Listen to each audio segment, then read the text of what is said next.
संदीप ने अपनी माँ के कहने पर गांव में शादी कर ली थी। लड़की का नाम था सुनीता। माँ का कहना था एकदम मॉडर्न बहू नहीं होनी चाहिए, लेकिन उन्हें नहीं पता था कि गांव से आने वाली बहू सुंदर सुशील तो होगी और उसको गांव से बाहर भी निकाल लाएंगे, लेकिन उसके अंदर का गांव कैसे बाहर निकलेगा। शादी के कुछ दिन बाद, माँ टिफिन तो देना जरा। बेटा अब तो स्कूल नहीं ऑफिस जाता है, माँ से नहीं अपनी बीवी से टिफिन मांगा कर। ओके माँ। सुनीता टिफिन ले आओ। एक किलो टिफिन, इसके अंदर पिस्ता डाल दिया है। पिस्ता? पिस्ता क्यों? सास जी ने बोला था ना कि आपको पिस्ता बहुत पसंद है।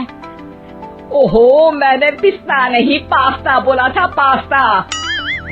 पास्ता? कहीं होता है पास्ता? अरे बेटी तू रहने दे, मैं बना दूंगी। अच्छा किया कि पाव भाजी बनाने का नहीं बोला, वरना किसी के पाव बना देती है। सुनीता को बुरा लगता है, लेकिन उसकी नादान हरकतें कम नहीं होती। ऐसे ही एक दिन, अरे तुमने ये क्या लगाया है? अरे आप वो फूस फूस करके लगाते हैं ना, वही। डियो? कहाँ दियो? किसको दियो? अरे वही ना जिससे खुशबू आती है। हाँ सही पकड़े हैं। अच्छा लेकर तो आना। कौन सा डियो लगाया तुमने?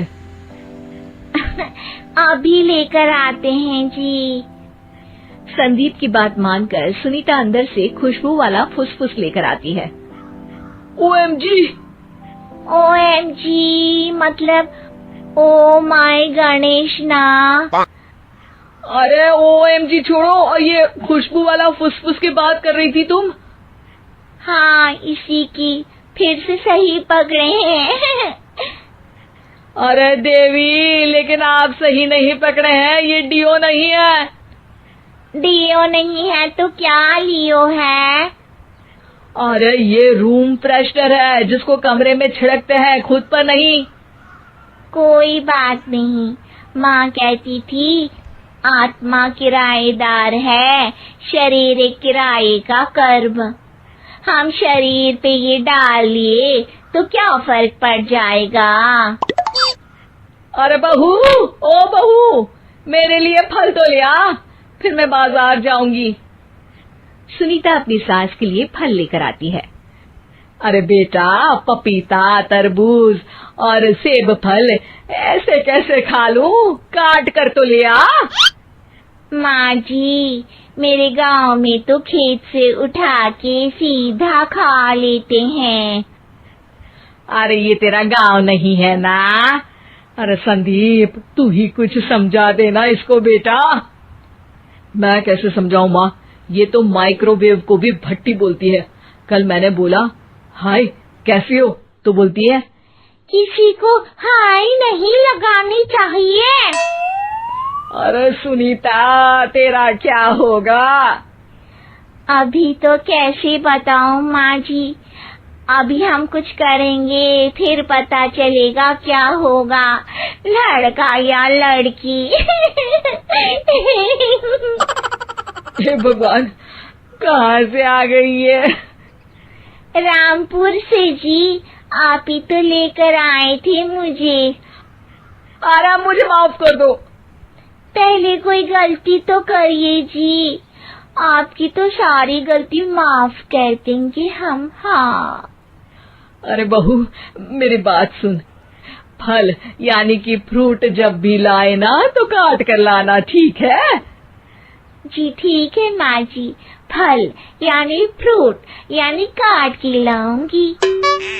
सुनीता रोज ही कोई ऐसी हरकत कर देती जिसकी वजह से उसे घर में दो बातें सुननी पड़ती। एक दिन, माँ मेरे बॉस घर पर आने वाले हैं शाम को, उनका बर्थडे है, फैमिली साथ नहीं रहती उनके, तो यही पार्टी कर लेंगे। उनको अच्छा लगा तो शायद मेरा प्रमोशन भी हो जाएगा। मैं ना फ्रूट केक लाकर फ्रिज में रख दूंगी और तेरे साथ आज खाना मैं बनाऊंगी, ताकि जब साहब आए तो खाने में कोई गड़बड़ ना हो। शाम को जब सारी तैयारियां हो जाती है, संदीप के साथ बड़े साहब भी घर आते हैं। फ्रूट केक तो ले आना बहू, फिर खाना खाएंगे। अरे इस सब की क्या जरूरत थी, आपने बुलाया वही काफी है। सर, आपका परिवार शहर में नहीं है तो हम ही आपके परिवार जैसे हैं सर। इतने में ही सुनीता फ्रूट केक लेकर आती है और बड़े साहब की टेबल पर रख देती है, और जैसे ही केक के ऊपर का बॉक्स हटाती है, ओह, ये क्या है? केक तो कटा हुआ है, मैं तो ऐसा नहीं लाई थी। आप मुझे शाबाशी दे सकती है माँ जी, मैंने ही केक काट दिया। आपने कहा था ना, फल यानी फ्रूट यानी हमेशा काट के लाना, तो फ्रूट केक भी तो फ्रूट ही है ना, तो मैंने पहले ही काट लिया। हूँ ना मैं समझदार। अरे बहू, ये क्या किया? केक हमेशा वही काटता है जिसका जन्मदिन होता है। तुझे एक बात भी समझ नहीं आती, एक नंबर की बेवकूफ है। पूरा माहौल बिगड़ चुका था। संदीप को लगने लगा था कि साहब उसे प्रमोशन तो दूर की बात है, कहीं डिमोशन ना दे दे, लेकिन साहब बीच में ही बोल पड़ते हैं। अरे कोई बात नहीं, ये इनकी बेवकूफी नहीं है, इनका भोलापन है। बेटा, आप कहाँ से हो? रामपुर गांव से। अरे वाह, गांव से? फिर तो आपके गांव में ताजे फल और सब्जियां मिलते होंगे। हाँ, सही पकड़े हैं। हम तो काटते भी नहीं, सीधा खा लेते हैं। मैं ना एक बार तुम्हारे गांव घूमने जरूर चलूंगा। क्यों संदीप, ले चलोगे ना? मुझे गांव घूमना बहुत पसंद है। बस फिर क्या था, संदीप और सास दोनों खुश हो गए, क्योंकि साहब को सुनीता ने गांव की बात करके खुश कर दिया था। अब संदीप का प्रमोशन पक्का था।